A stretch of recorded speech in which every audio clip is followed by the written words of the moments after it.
Quando você não é autoridade na interpretação dos sonhos, o que acontece? Você acaba sendo um psicólogo ou um psicanalista muito generalista, não é mesmo?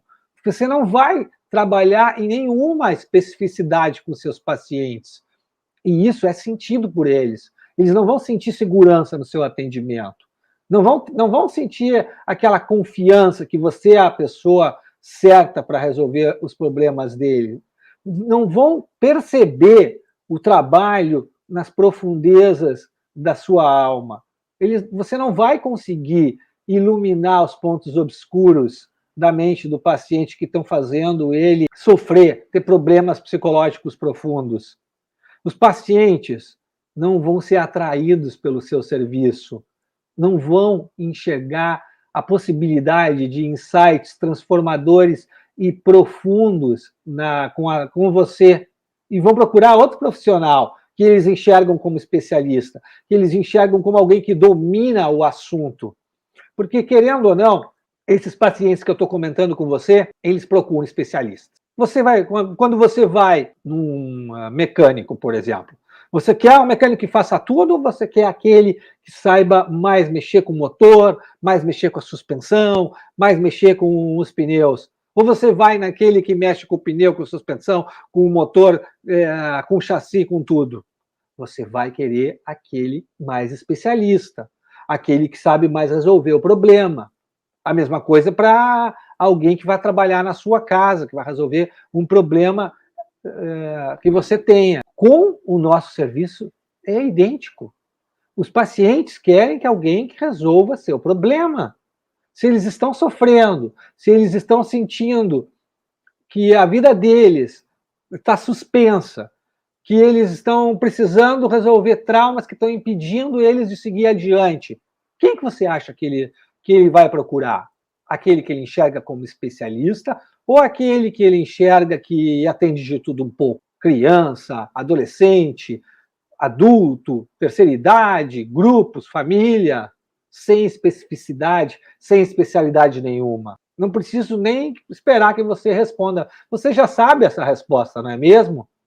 E por causa disso, quando você não é autoridade na especialização do sonho, quando você presta esse atendimento muito generalista, você vai ganhar menos do que gostaria, porque o paciente vai procurar um atendimento de valor mais baixo. Ele não vai, se ele não vê valor no seu serviço, ele vai procurar um atendimento de valor mais baixo, ou vai procurar o especialista, que não é você. Por causa disso, você não vai conseguir viver do consultório como gostaria, porque muitos pacientes vão abandonar o tratamento depois de algumas sessões. E aí você vai depender da indicação de convênios, que pagam um pouco para poder ter pacientes para você atender. Aí você vai ter que atender um monte de paciente para ganhar uma mixaria. E a sua mente como é que fica? E a qualidade do seu trabalho como é que vai ficar, tendo que atender 10, 12 pacientes ao dia? Às vezes tendo que diminuir o tempo da sessão para se enquadrar nas exigências do convênio, fora outras coisas que eles exigem que não tem nada a ver com o resultado terapêutico, mas com uma lógica comercial dos convênios. E aí você tem que transformar completamente a questão. Você tem que transformar o seu trabalho. Não dá para trabalhar assim. Você não vai se transformar nunca uma autoridade desta maneira. Por causa disso, quando a gente não é autoridade, tem outra coisa que a gente não sabe fazer.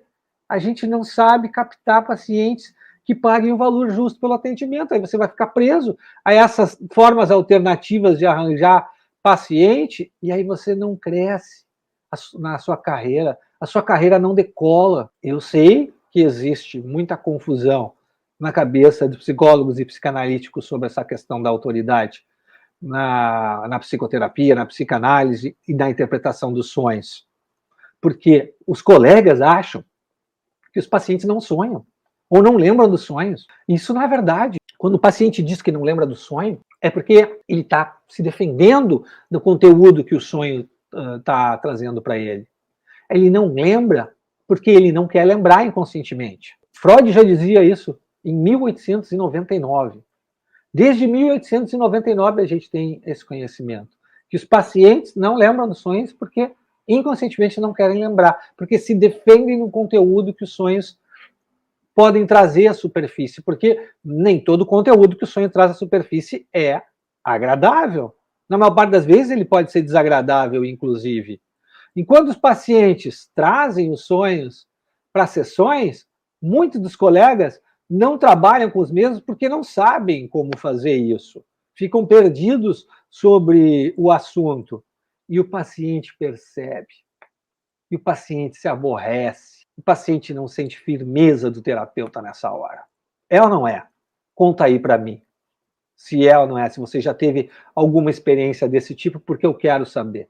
Estou muito curioso para saber as experiências de vocês. Muitos colegas psicólogos e psicanalistas, por se confundirem em relação a essa questão, não dão importância para os sonhos, porque os sonhos também não foram valorizados nem na faculdade, nem na formação em psicanálise. Foram, no máximo, falados em um turno de uma disciplina e depois esquecidos completamente. O ouro da psicanálise foi deixado de lado, porque é algo complexo, não é algo tão simples de se ensinar, foi deixado de lado. Foi falado de um jeito superficial, foi falado de um jeito en passant.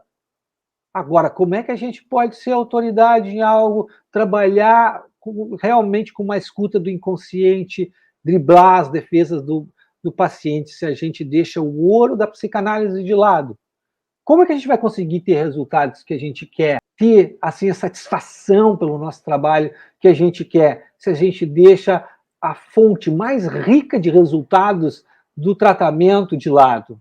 A gente não pode fazer isso, a gente não pode se acomodar, porque as formações negligenciaram isso. A gente tem que fazer algo para mudar essa situação. Se acomodar não é a solução. Os colegas ficam esperando os pacientes trazerem os sonhos de maneira espontânea nas sessões, ao invés de estimularem e incentivarem que os pacientes façam isso. Ao fazer isso, você não se mostra como autoridade no assunto. Porque o paciente que nota o psicólogo, o psicanalista como autoridade no assunto, ele vê o psicólogo, o psicanalista envolvido no trabalho com o inconsciente, envolvido no trabalho de iluminar os lados obscuros, a profundeza da mente do paciente. Ele percebe o analista falando sobre os sonhos, trabalhando com os sonhos, mergulhando dentro da mente do paciente, driblando as defesas, fazendo o paciente ter resultados, fazendo o paciente parar de sofrer, ter insights, fazer associações que ele não tinha antes, mudar pontos de vista sobre as coisas e as visões rígidas que o paciente está tendo sobre o mundo, sobre as pessoas, sobre seus relacionamentos. Porque quanto mais a gente consegue fazer o paciente abrir o seu ponto de vista, enxergar as coisas de outra perspectiva, como diria o Wilfred Biel, mais ele vai conseguir voltar a viver, mais ele vai conseguir voltar a se sentir uma pessoa plena, ter uma vida plena, a recuperar o domínio daquilo que ele tinha da sua vida antes e que em algum momento ele perdeu.